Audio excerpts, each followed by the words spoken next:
Good evening and welcome to Slam the Gavel, the show that tells it all regarding family court, other court issues, as well as CPS. I am your host, Marianne Petrie. You can find me, my books and blogs on dismantlingfamilycourtcorruption.com, as well as on Amazon. My books are on audio.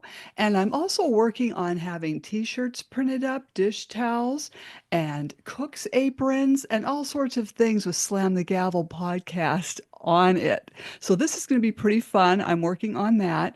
I have a return guest. I'm happy to have Marineka Bowman back on because now she's paying for the court's mistakes. Marineka was last on season 3, episodes 104, 131, 159, 160, 174, and 184. Then season 4, episodes 22, 48, 61, and season 5, episodes 149, 210, 238, 248, 256, 258, and 263, and 271. Hello, Pam Bondi. We need you now. See, what has happened to Marineka has happened to me. The same routine. People take advantage of the system. Her ex was not involved for 3 years of her baby's life. Then suddenly he comes back in and he asks the judge only to visit for one day for only 1 hour. Can you imagine that? All right, so then the judge, Natalie Haskins, says, this is going to be an issue when you come back for child custody. So when he did that, she graciously gave him custody. So I Oh, welcome you, Marineka, because you now have the concern of being incarcerated. correct, correct. I'm so very sorry But this is before, happening. but before you go further, Marianne, I Yep. want to say to you that being on your program has been helped me heal and make me more confident in talking about my story. Because looking back at previous podcasts, I was so nervous, I was hurt, I was broken, I was crushed. But with therapy and other stuff, self-help care that I did to help me and coming on this podcast, I must say this program have really, really slammed the gavel, have really helped me, make me more confident. And Marianne, I'm so thankful for you. I am so grateful. And I Oh, pray that God eliminate his light, eliminate his light upon this podcast that is going to expand and bring all the attention to the courts mm, across this country. mm. I don't want you to feel that your work is in vain. I have to tell you that because even when I look back at earlier podcasts, I was so nervous. I was all over the place. I was not so confident, and that shows me that over time and time coming on this podcast, how much I have healed, even with what I'm facing at Mm. the current moment, and being more prayerful. And I'm so thankful and gracious for you. Oh, thank you. I appreciate that. I appreciate your kind I words. really had to say that because a lot of things that I have experienced, even though we have been doing the podcast, 3 years now, a lot of things I haven't, you didn't even know what's going on. I haven't even tell you, but Mm. now you learn a lot of things over the past 3 months, how much I have endured. Yeah. It's terrible, very And terrible. I'm confident I can talk about it confidently. Not that I'm looking for a pretty pity party, but just for changes to come. I know a lot of times when people hear you talking about the court or the attorneys hear you talking about them or the judge hear you talking about them, they feel offended. But this is constructive criticism for you to change what you're doing, change, not Mhm. abusing your power, and mishandling people. And a lot of the attorneys, the forms belongs to you. That's your bread and butter. Why not have a form with integrity, honesty, transparency? That's what bringing money, not working for anybody, working for yourself.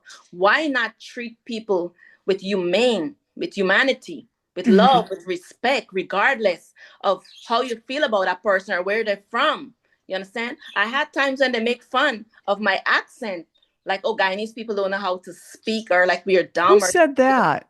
right? People, they make fun of my accent, like, In court? you're right. Yes, they were like, I don't understand what you're saying. That's an Even the DFS workers say like when they were doing a lot of the DFS investigation, like one of the DFS workers said that he didn't speak to my family because of a deep accent. They don't understand English or whatever language we speak. You don't understand. So a lot of this investigation, Yeah, but my family was not just like see, most that of ha the time. His family was but interviewed. this is an ADA violation in the His courtroom. There, his his family was interviewed. My family was never. So all of this, same. a lot of stuff was one-sided because what we don't know. I guess we don't know how to speak English or my accent or where I'm from. I'm proud of where I came from. I'm proud I Guyanese. like your accent. I can I'm totally proud. I'm understand you proud to and your be a mom. Guyanese American because I'm American citizen now. I am proud. I am proud. I am proud of my culture. I am Mhm. proud. No, I never had a problem with your accent, but what this judge is doing in her courtroom, I You know, hope a you lot of things. realize it's an ADA violation, Judge Haskins. A lot of things they said out of funny. And you know, I was gonna bring up. I saw one of the podcasts that he was doing, with cameras and the Temper-proof mics. yes, because many times that thing turn on and turn off and turn on and turn off. And what those transcripts were $266 per piece. So when they turn on and turn off, when they want to talk slick, they turn it off. When they want to talk whatever, then they put it on. Then when you want to be slick again, you take it off. You know, yes. Yes, So it's a lot of things I endure, a lot of things. And it's like I said, his attorney was very unprofessional a lot of times. they all are. Well, Even not all of them. even Not all of them. even when I had an attorney, she was black, young black girl, Laura Brooks was a bully to her, very, very much a bully. But they're all attorneys, and you be respectful. I did a course through an attorney where they do in New York to upkeep the license. Uh-huh. So one thing the judge who hosts that program, he stated, because at the end of the day, all these lawyers and stuff, they drink and they Yeah. associate with each other. But when you come into court, remember your obligation is to your client. You be respectful, and your obligation is to your client. Whenever you're out of the courtroom, then you can associate and congregate. But when you come in here, you put your friendship and you disrespect, whatever it is, he make sure he said it. I don't remember his name. I Uh-huh. had his name right down, but he said when you come in to the courtroom, your obligation is to your client. But anyway, we don't want to Oh. get too off course about what we come. That's another podcast. It's another podcast by itself. So I learned a lot. I learned a lot through my case, though. I learned a lot. And I was able to expose me some great people that give me that opportunity. Even with CASA, how it started, I did a lot of stuff. You have to make yourself available. So Mm-hmm. Mm-hmm. yeah, but coming back to child support, um, like my ex-husband, and I separated. Actually, I have his grandmother's funeral program here with a lot of the people that he's connected with in the House representative. They all their names is on this program from since 2018. So he left. We separated. He left the house in 2018 of December 18, 2018. Hmm. Around that time, when he left, he never looked back. He never looked back. My daughter was only 2 months. She was only 2 months. 2 months. I never asked him. He never volunteered. He never called and asked, "Do you need milk? Do you need Pampers? Do you need anything for this child?" He never provided anything. He disappeared. Interesting. I never stopped him. Like I never stopped him from coming to see her or close that door. Even though he Mhm. did that, the manner in which he did stuff, I never was bitter or angry to say, "Well, you can't see your daughter, and I'm Mhm. stopping you," or even his family. But family like that, is his family. They're gonna stick with him, whatever he told him, and that's okay. That's some family. That's some family. That's what family do. Some families do, Oh, you know. terrible. But you wasn't involved in stuff, and then when you came back, when we did have the divorce, when we did get the divorce, um, there was an order put in for him to visit, and I still have his work schedule. Marianne, I keep notes. This Mm-hmm. is his work schedule from 2018, March 2018. This is for the month of March 2018. So the shift that he used to work at Wilmington Police was they had this shift where they work 4 days, off 3. So there's times that he was off 3 and 4 days. And when we went to court, he only asked to see his daughter 1 hour a week. That's how he values her. Okay. 1 hour per week. And also, I have all those schedules because once I realized that you want to smear my name, I start keeping track. I had these calendars that I tracked all his visits, all his phone calls, and he had no shows and no calls. So basically, he was not involved. Not only you asked for 1 hour, the judge did tell him at the time. If you ask with that schedule you asking for, you're gonna have an issue when it comes to custody. But it wasn't an issue. She just handed to him because he didn't follow court order like we stated in the last thing. She gave one date when he's supposed to find the counselor for the co-parenting, and he went and do it in his own timing. And I'm glad I find that paper, that because I was looking for it on the last podcast that we did. He went and looked for it in his own timing.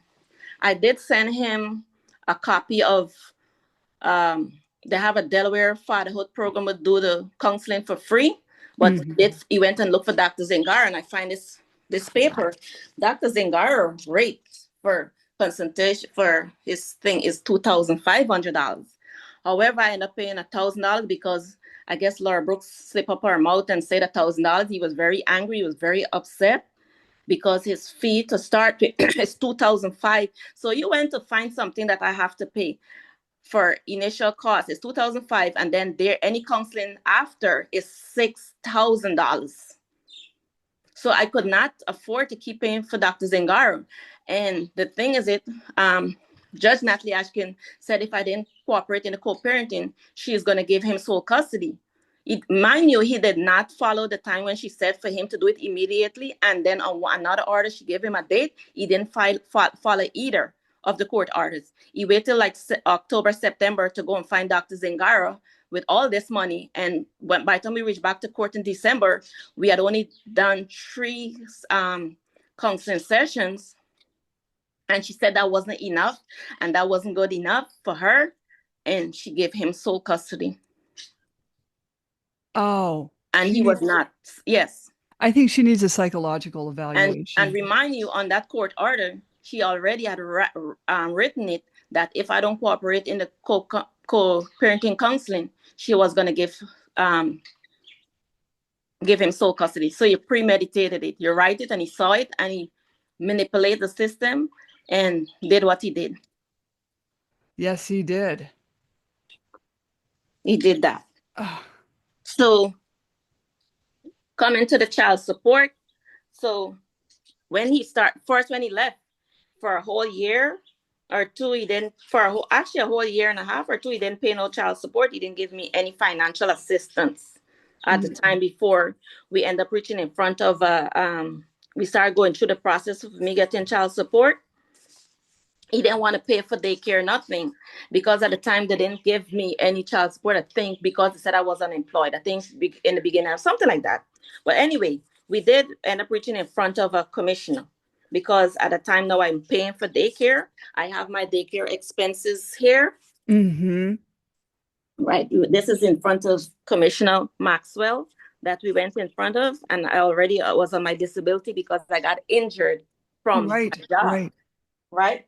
In the police academy, somebody broke my clavicle, which in my career is like really damaged me, seriously damaged me. I had got a lot of nerve damage with that stuff. But anywho, for a whole year I couldn't raise my hands at all. Could you imagine somebody having to show you and all of that stuff? But anywho, with the disability, I was home, and then eventually I started doing a little part-time jobs. But at that time, I was not obligated to do.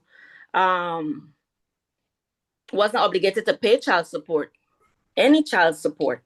I was not the obligatory. He was, right? So, but even though that when we went to court, I had to take my disability approval letter, which I did. And I think Commissioner Maxwell is the only one that takes his time to read this letter. I don't think none of them, because everybody else asks me, they want me to provide my doctor's note, they want the doctor's information and all of that stuff. They ask me, before you get this approval, doctors, a group of doctors come together and make this decision. Right. Because I got injured in the police department, I had to be evaluated by the police doctor. They had two outside doctors, a specialist for the insurance that I'm getting the money from, their orthopedic doctor, and I think I reached a primary care doctor. Then I had to reach my primary care doctor. So I meet with several different doctors before this letter was approved. So this thing takes like a whole year before even getting approved. So I don't even understand, if you're doing child support, what is it you're really asking for? These are things that they're supposed to be trained on. And it was like, then they asked me, is this a social security disability letter? It's like they didn't even understand. So I guess they didn't know what they was reading or what is it they're looking for. They're not educated. Me, they want the doctor's note without a request. I'm like, I'm just going to hand you my doctor's note. It's a request. You have to request these things. It's a process.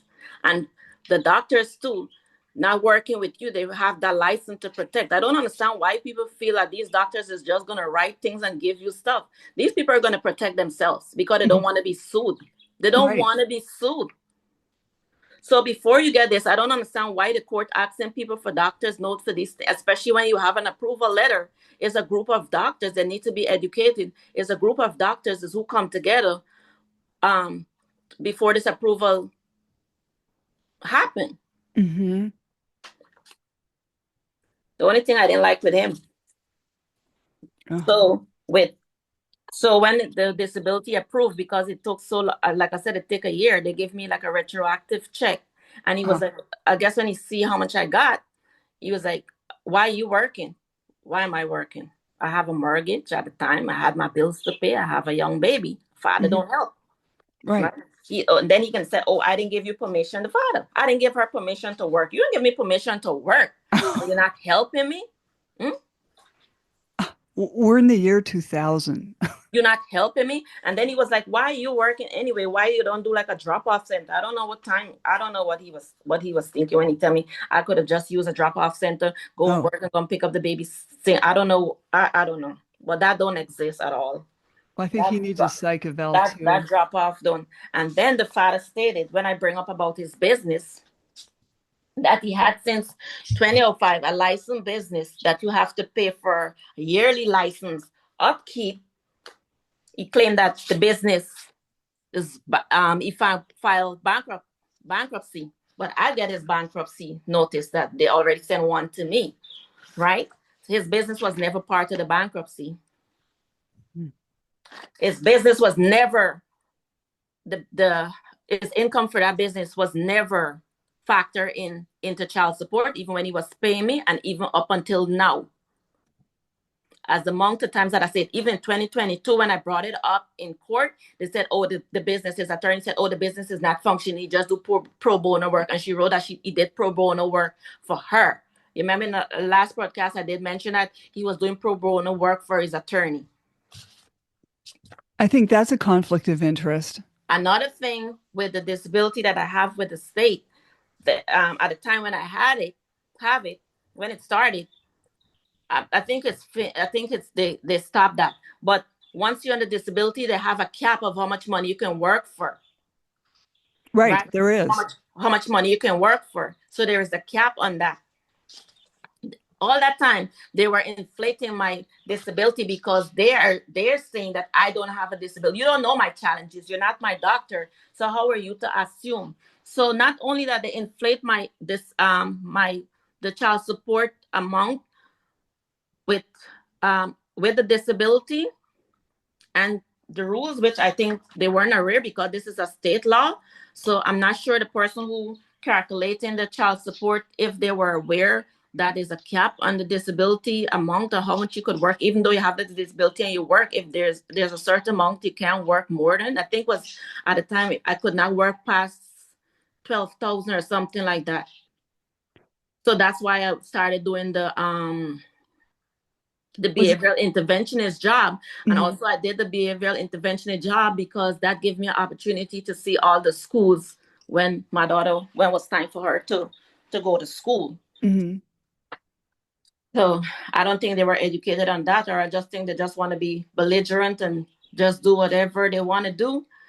And to bring me now in a position to the amount that I couldn't afford to pay $1,000 something a month from I'm just barely making $1,500 or whatever my disability. You want me to give him 1,000 something They were for doing that all with that me. time? For all that time, I bring up everything. You're just taking word of mouth from him. Oh, I don't have a business. I filed bankruptcy, and you have this business. And I checked this business up, and I think I went the last time when I went to. They have a part in the court you could go and check on the business. If check any business, I think it's the planetary section or whatever for the businesses.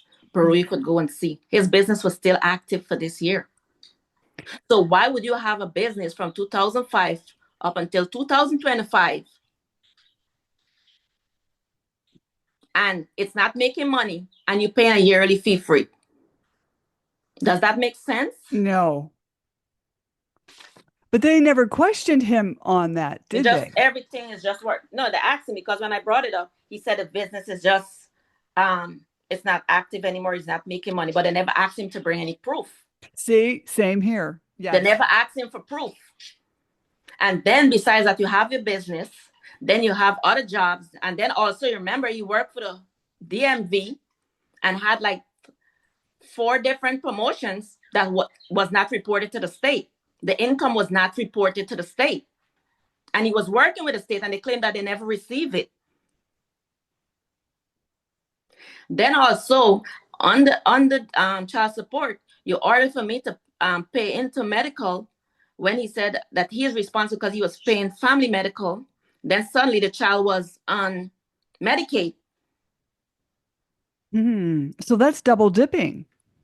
So when I bring up all of this, and these are some of my stuff when I filed the roll call that I was going to bring up that Natalie Ashkin keep denying. Even one of my roll call, she said she denied because I did not provide my disability information.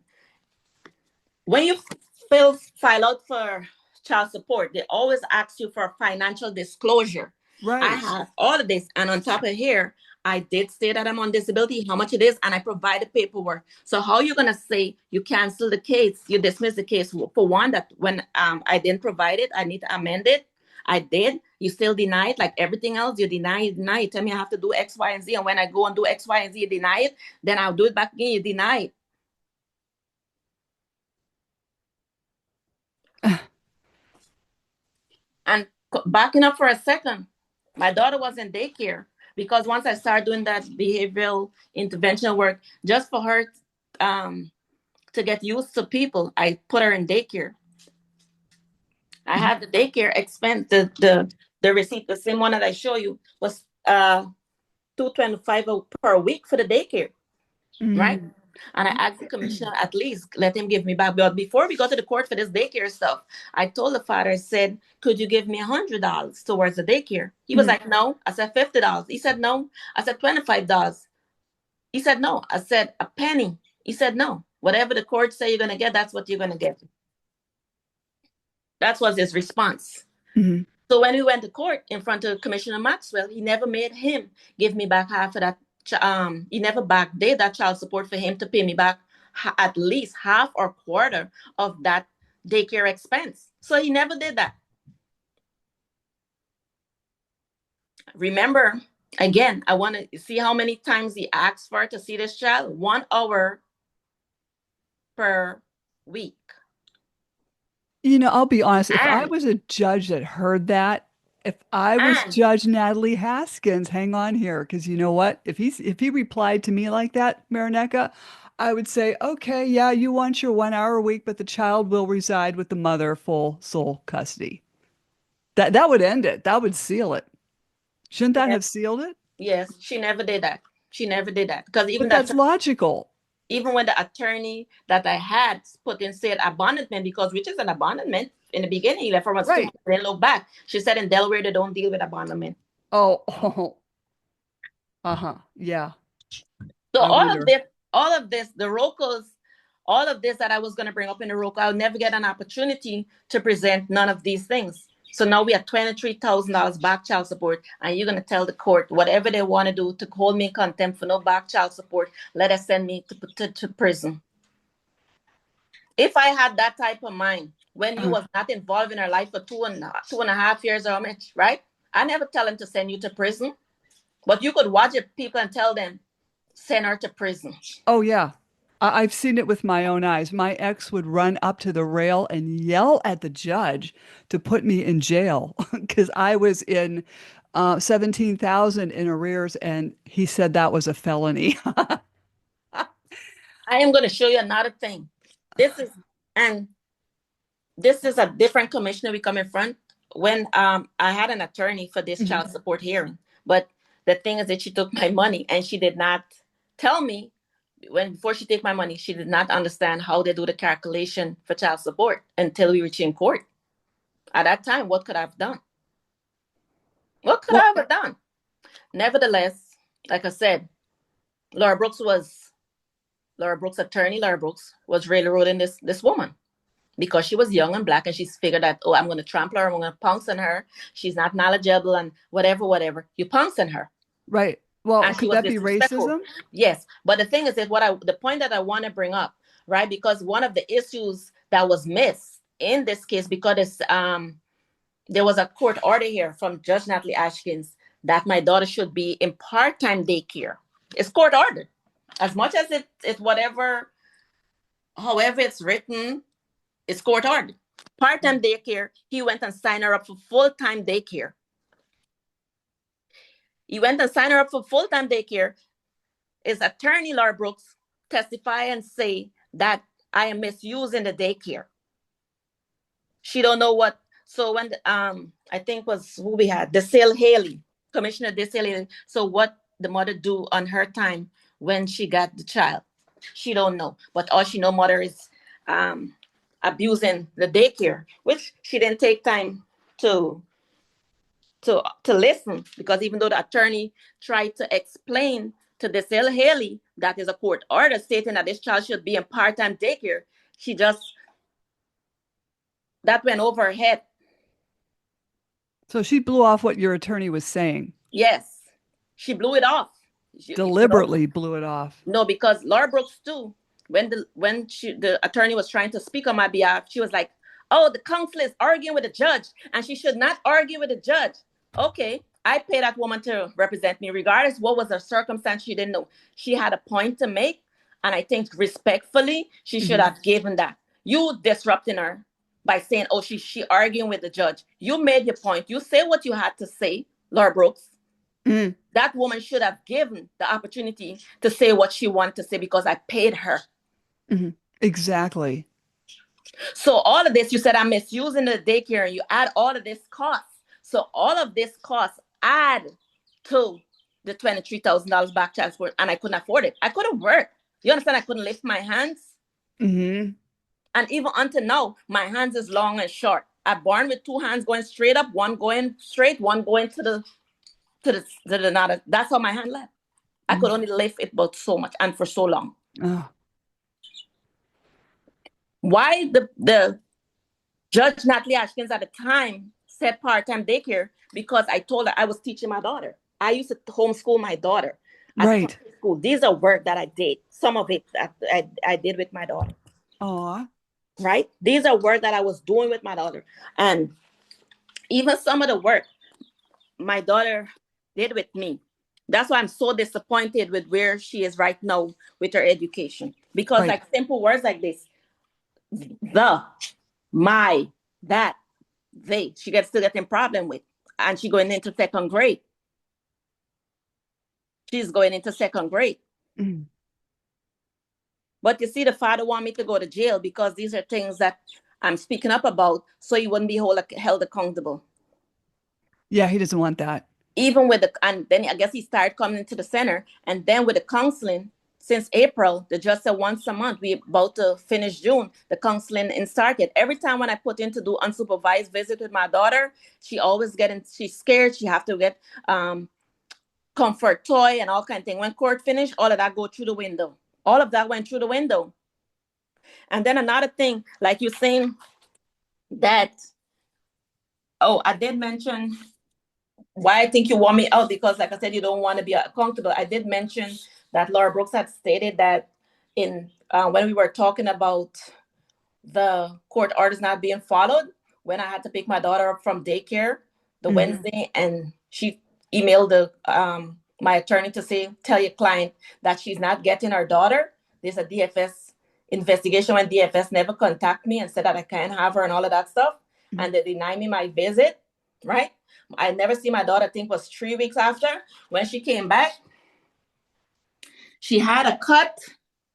I don't know if you could see the picture. Yep. From straight from her forehead, from one side to straight down to the middle. Nobody never asks how she get that cut. From the front of her head straight down to the middle. So by the time she came back to me, it starts calving over.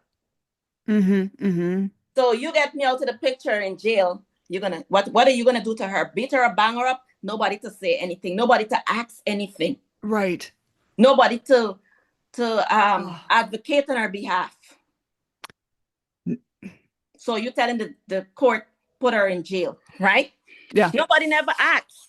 He never tell me. She was never taken to the hospital. And when I did ask how she get that cut, he said she fall and hit her head back like that. So if she fall back and hit her head, why did she get a cut from the front straight to the middle of her head? Nobody never asked. Even the daycare said it's not their responsibility to ask any question or to make any report because it didn't happen there. Oh, but they're mandated reporters, right? Aren't they supposed to be? I think they are. All right, coming back to this child support.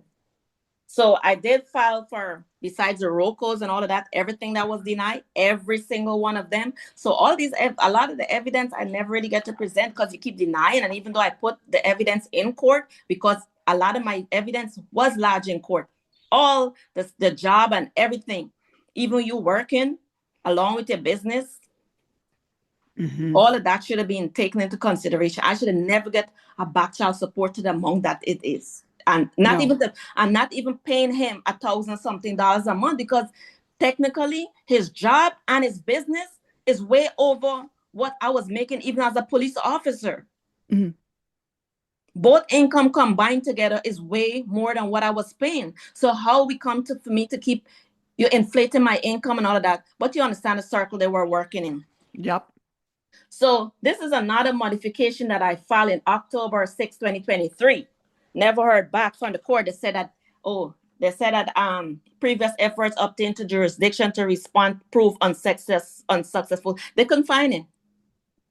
Natalie Haskins signed off on this on March 4th, 2024. You couldn't find him because what he's saying is the same address he's living at. The same address now. He registered his business, so his house address now. So if you Google his business savvy ID, that is the address that he has his business. That's his house address. But mind you, this business is not functioning. Not making money, right? Oh, I wonder. See, because as I think I told you before, my ex was vice president of a British company. And then suddenly when we went into court, he became a floor manager, because I think that's a great idea. But the next thing what he did, because once I start talking about these increases he's getting and not why my child support is not decreasing, he quit the job. He quit the job. He said that he had to take care of his son because his son was sick. The state gave you FMLA. And he is not the only parent for that child. And they have so many options that you get in case a family member is sick to get help. So you quit the job. But no, he didn't quit the job because it's the amount that he was making. Right? The amount he was making. He think he's slick more than the system. He think that he's slick more than the system. You know how many times that I write for tried to get this child support modified. These are some of my receipts. Tried to get a child support modified, and when it take like over a year, that money keep going up and up and up and up. Now you want to tell the court to keep me in contempt when they should have fixed some of these things, especially with his business. Mm-hmm. And then the next thing, when he get my daughter's sole custody, mind you, she wasn't living with you all the time. She wasn't living with you. He went and filed taxes immediately.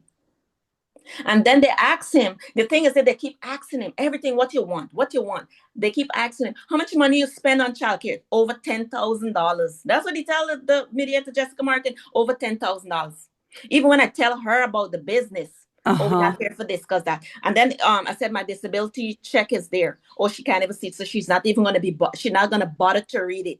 But yet you want to tell me you're going to increase my, not only that you're going to keep the commissioner's ruling from 2022 and 2024, you increase my income because of I have a bachelor's in social work.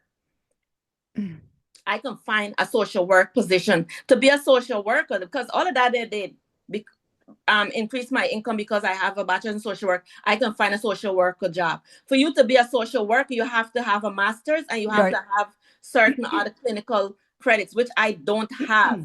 Right. So how are you going to tell me go and look for a social work job when I don't have the credential? Yes, I have the degree, but I don't have the added credentials to become a social worker. They I don't are even have social work. I don't even have social work experience.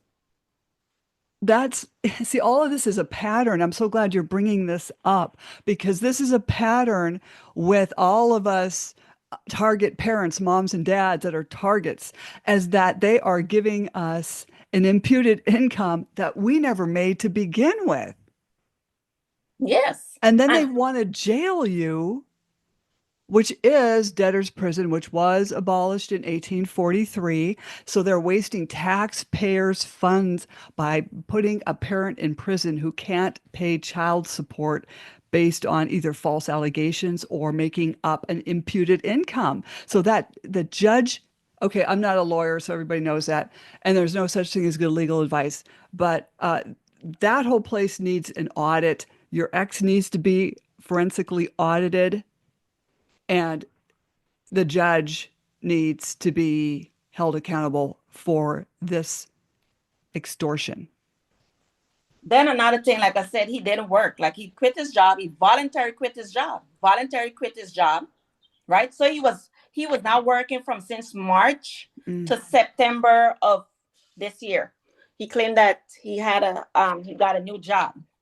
So which paying less than what he was making as a compliance officer, chief compliance officer, DMV. He went to get that paying almost close to probably $1,000. When I look and Google, the average amount is 100 and something. He went to look for a job paying for something thousand. Then again, we were supposed to go to court again for this child supporting to be decreased. September, he claimed that he get a job, so he can't come to the hearing. He asked for a continuance as usual. Every single time when it comes to the court, he asks for continuance, and they keep granting it to him. So when they grant him in September, the continuance, because now he's starting a new job, which he didn't work from March till September, he was home. Wasn't working. How are you taking care of the child? When I bring that up in court to Judge Natalie, she said the same way you was making it, taking care of the child without no money. How you know I didn't get money? He wasn't helping me. So everything I had to do, mind you, at the time, I think when he was paying, when he eventually started paying, they made him pay like $189 or something like that, or not even quite $200. Her daycare a week was $225. So she still have to eat. She still have to get pampers. She still have to get wipes. And the money that he was giving me, it wasn't even fully her daycare money. So all that extra money for daycare and everything else, but I didn't have a problem with it. I did what I had to do. And at one point when you see that wasn't paying anything, Marianne, I did not bother him. I did not call him once to ask him for pampers, milk, your child need that. Because why should I keep calling you and say, hey, you have an obligation over here? You know you have an obligation already. So why should I bother you? Mhm. You went on with your life. Okay, that's what you want to do. That's what you do. You want to do. I didn't bother him. Mhm. I didn't bother him. I didn't ask him. You want to give or you don't want to give? It's up to you. But when you sit down to tell people to send me to jail, I want you to remember all those times that you when he wasn't helping, right? And when he did come back, when Mhm. he did before all of this started, Marianne, When are they look, predicting? look, he came back and he gave me a money order for $100. Oh, how gracious. $100. Wow. Look at it, $100 for all that time you didn't help me. Now you tell all that time I had to do. Now you're telling people to send me to jail. Now, are they saying what date? They're expecting you to I don't pop know. in there? I don't know. So I that's don't but know. that's still up in the air, but they're threatening it. Yes. Another thing, when he was ordered to pay, this is his receipt for medical, right? This is my receipt because I didn't. I want. Let me back up for one thing with this medical, because when we went in front of Commissioner Maxwell, because I was employed and injured, he was responsible for the medical. At some point, I don't know what happened to his medical at his job. I went to the doctor to take my daughter and learned that she didn't have no medical. So I had to end up filing for Medicaid. Where's my proof? I have it somewhere. Anyway, I have it somewhere in my paper here. I had it. I just moving around too much with these paperwork. Anyway, I, if I swing back and I find it. But anywho, somewhere along the line, I had to end up putting in for Medicaid Hmm. Hmm. before he get the job at DMV. He didn't tell me. But in the meanwhile, I had to be paying for all the co-pays. Even when he had the job at DMV, all the co-pays I had to pay. These are all the receipts, and these are things that was going to come up in the ROCO and things that I brought up before in the commissioner here with the sale alien. Everything just went over her head. Hmm. Well, it's all in who And you then know. even when I bring up with Jessica Martin in the child support, that went over her head because you already premeditated that you're gonna keep what the judge the things say and everything. All the paper that said that I didn't even with the thing with a disability. Hmm. And the reason why I went and filed back again, one of the ROCO for the when they inflate my income with a disability, because I had consulted with an attorney right here in Delaware, and she told me go back to that court, take that approval letter, and fill out. I'm not gonna call her name. Fill out that paperwork that they inflate your income with a disability. And I went and did. She said you have. She watched the last day of the order, and she said you have 15 days to go and do this. And she write the last day for me to do it, and I went and did it before then. Hmm. Hmm. And that's how I did, right? So I didn't do this amount. I consulted with an attorney. Hmm. She read my letter. They're not supposed to ask you for no doctors. No, you just give them the letter. Right. And that was one of the top best attorney. But you see, she didn't want to get, and I understand why she didn't want to get caught up with whatever was going on. But anywho, I did carry this case with everything that's going on in my case because I did see somebody else mention this on a previous podcast with you that they take this case to the United States Federal Claims Court with everything that was going on. They did take my complaint. Um, Mm. and then they say that they don't have jurisdiction. But if you Google my case and my case number, they say that I didn't pay the fee, which I asked. I went back to DC to pay that fee in person. Hmm. Said, okay, because I wasn't a disability, whatever, they're gonna waive the fee, fill out the form, and all of that stuff. But then you send me two letters and saying that you can't answer the case because it's not in your jurisdiction. But With they with always that say and that. everything else. I mean, even when I went to my federal case, they said you're not in your right jurisdiction. It's like, yes, I am. And we went back and forth, and then they finally agreed that I was in the right jurisdiction. Like, stop playing games. Yes. So, My daughter was like in Gymboree. I have my receipt. She was in soccer shots and swimming thing. I didn't have that on me, but I have it. And these are some of the receipts. You see, I love Amazon because when he left, these are a lot of the receipts of every single thing I was buying. Uh-huh. Love Uh-huh. Amazon to go back and print out every single receipt. You know that? Yeah. From since 2018 to whatever. Once you have your same account, you can print out every single thing. Right? Wow. So you have all this receipt, all this information.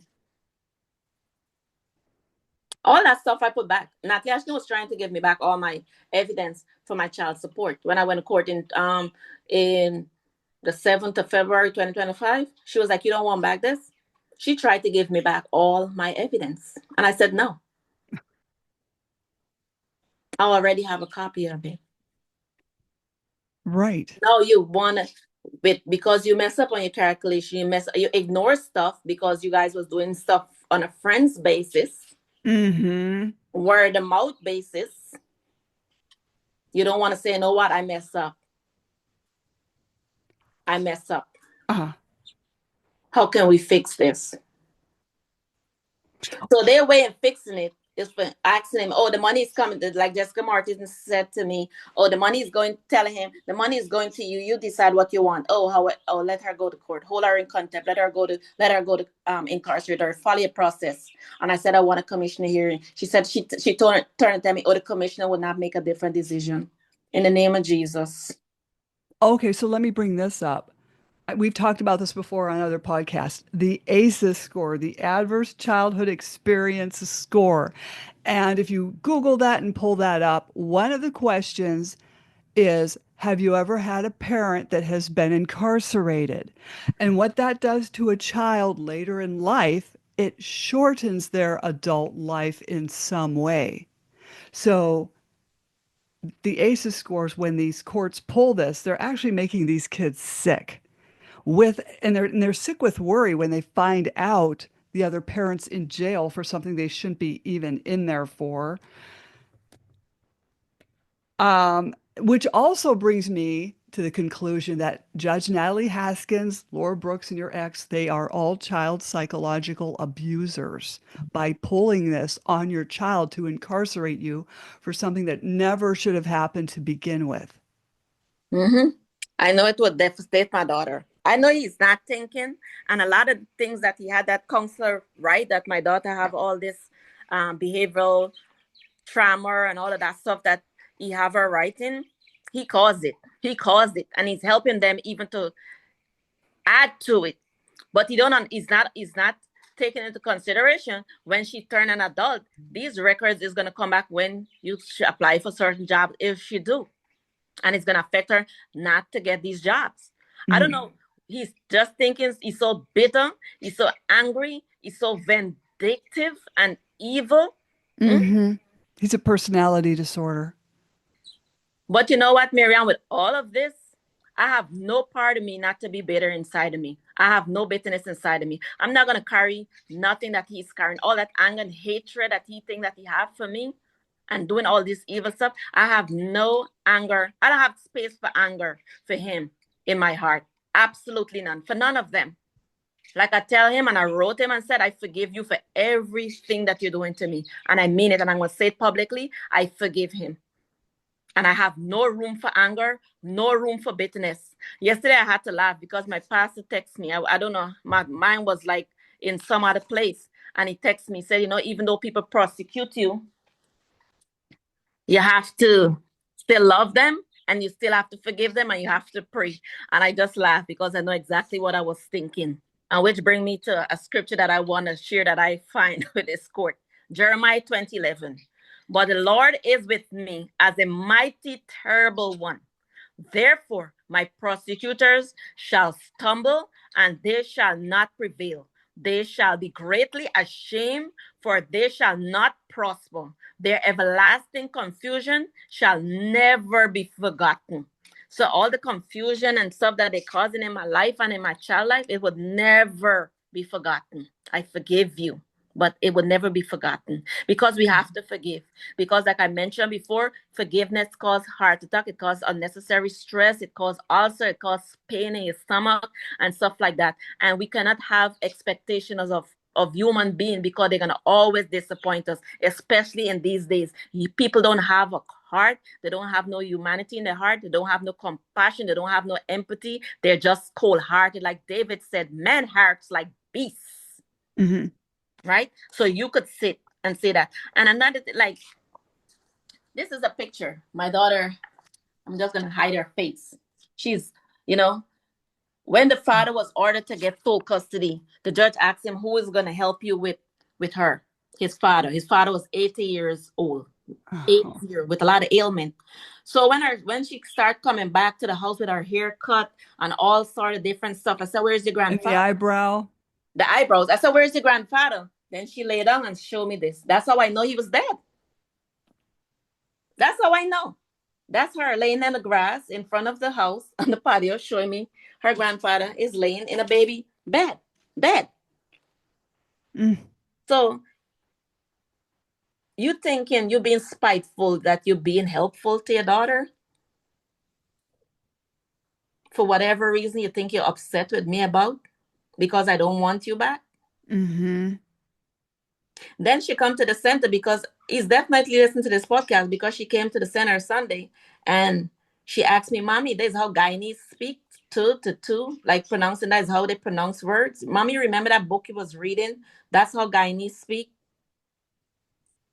Regardless how you feel about where I come from, my background, that blood run in her vein. Mm-hmm. Mm-hmm. I'm her mother. Mm-hmm.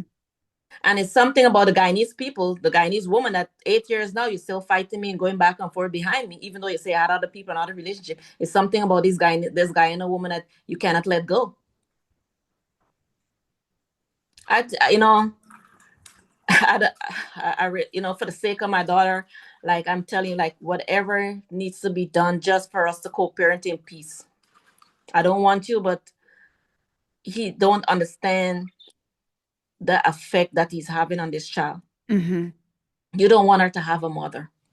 And the judge and all of that stuff, even with the work, you stop me. You don't want me to be involved in her education. My daughter was overly ready for preschool, Mm-hmm. overly ready, because from a baby I start playing baby can read even before she can ever talk. They have leapfrog program. I didn't wait for my daughter to start talking to introduce letters, songs, and all. I used to play those when she laying there. I play those songs on repeat over and over. She was overly ready for preacher school. So now you tell me that I can have no say in my child education? Hmm? Even And that. before she go to kindergarten, she already know how to write her name. Hmm? This same Guyanese woman that you think is such a, like we would say in Guyana, dunce, done the head, don't have no education. Her child was writing her name, spelling it, know all our letter sounds, colors, and shapes, and every single thing. Now you're saying that I can have no involvement in my child's education. You block me Mm-hmm. because I'm speaking of her grade, because it make you look bad. Instead, you just try to do what you pretend to you was doing. Let her have all the help. She go to the elementary school, the special ed coordinator for that school, saying that she doesn't need help. She do need help, because why? She's going into second grade and can read simple books. Come on. Yes, I watch the books. Simple books like this she can read, and she having words with proper word with they, the, could, would. Mm, So that I he's did with he's her. yeah, he's doing this So so educational if you so neglect. if you want me to go away, these things would not be addressed, because who's gonna advocate for her? Mm-hmm. Who's gonna see the marks? Who's gonna see the cuts? Who's gonna see the bruises? Who's gonna see the black and blue marks? If you put me out of the picture because of child support, who's gonna advocate for her? Nobody. Because you block my family, because you make excuse, but you're scared of my family, you don't trust my family and all of that. My mother was there babysitting. You know how she feels? Mm-hmm. My aunt was there. All they left with is memories of my child. Mm-hmm. All they repeat is how she makes them laugh. Mm-hmm. So now you want me out of the picture. So who is gonna, when she get them black and blue mark? That's how children lose their life, Marianne. Uh-huh. Because when you have nobody advocating for them and all these things going on and all these bruises and suffers reported, nobody investigated them. They investigated me. Find nothing, because all of the investigation, 12 or how much you did, you clear me, but nobody never went back to ask why this child head was cut from front to back, why she have all these black and blue marks, why she have cigarette burns, why she have this, why she have that. Nobody went back and asked. Because why? You give her to a grandfather to look who was dead. Mm-hmm. So you never asked when the grandfather passed away, who is going to help now? No, you want me out of the picture because you don't want me to talk about nothing what you're doing. Mm-hmm. Mm-hmm. Mm. Terrible. You want me out of the picture.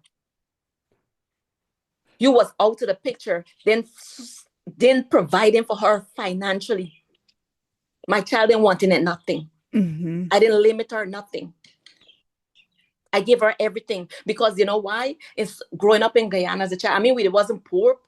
We wasn't poor, but there's certain things that we didn't have access computer. Right. And all of these things. And I wanted my child to get nothing but the best. When I came to this country and I see how more important education is to get certain jobs, I applied myself. And I wanted to give my child every single thing that I never had the opportunity to have. Mm-hmm. To get. I stimulate her in every way, every part, every single thing that I did with her. And you want to make me look like a monster of a mother? And you watching people put me in jail when you was never there? They're sick individuals. And I don't have a bond with my child. Same with every time when I put in for modification, unsupervised visit, you're denying it. Oh, the child's scared. She don't have a bond with the mother. She's doing what she's told to do. She's being coached. Any person with common sense would know that child is being coached. Look the difference with the visit when at the center to what you claim in your report. And she's so fragile. But immediately after every court hearing, the counseling and everything stops.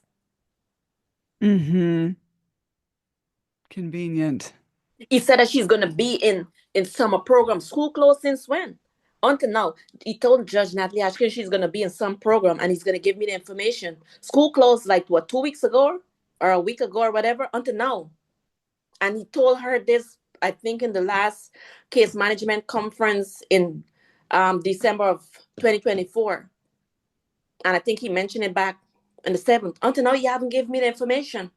And that's another problem when I'm talking about you're paying for my wizard opera is a waste of time. He does not want to communicate. And this is what I file over and over and over and over in court. How many more times do I have to file in court that you're not filing the court or you're not communicating? There's a problem communicating with that. I know that you give him sole custody. Feel like you don't have to tell me nothing. Then when I had her to myself when I was doing everything on the daycare, I didn't had him on emergency contact because he never contact me. He was never in our life. So why should I put him on the contact? I put people I know gonna, if something happened, if I can't meet to the daycare, I put people I know gonna go to the daycare and get her if needs be, that I can depend on. Now you have the daycare, the school emergency name, the hospital name, and you take my name off. Do you even have my name on her birth certificate still?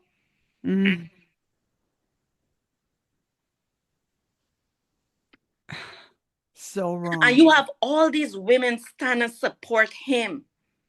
But put them in my shoes. Would they have liked anybody to do what they're doing to me? That's why I said the things they have done. If it had done to them, if they would have able to handle it. A lot of people commit suicide. You know how many children lost their life in the last 2 months?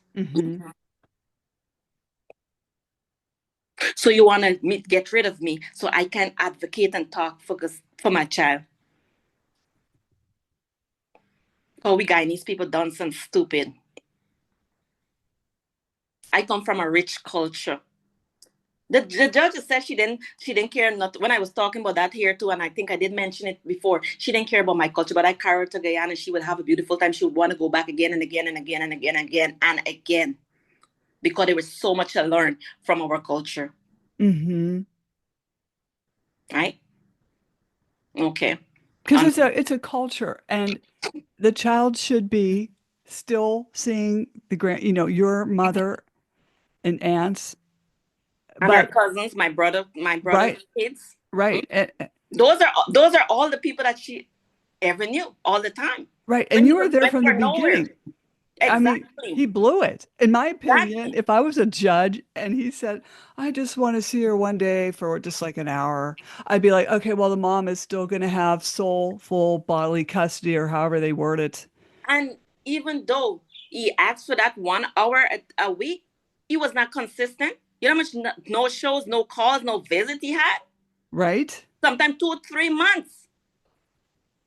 And he never would call. I would show up to the precinct and sitting there for a whole hour waiting for him to come with the child.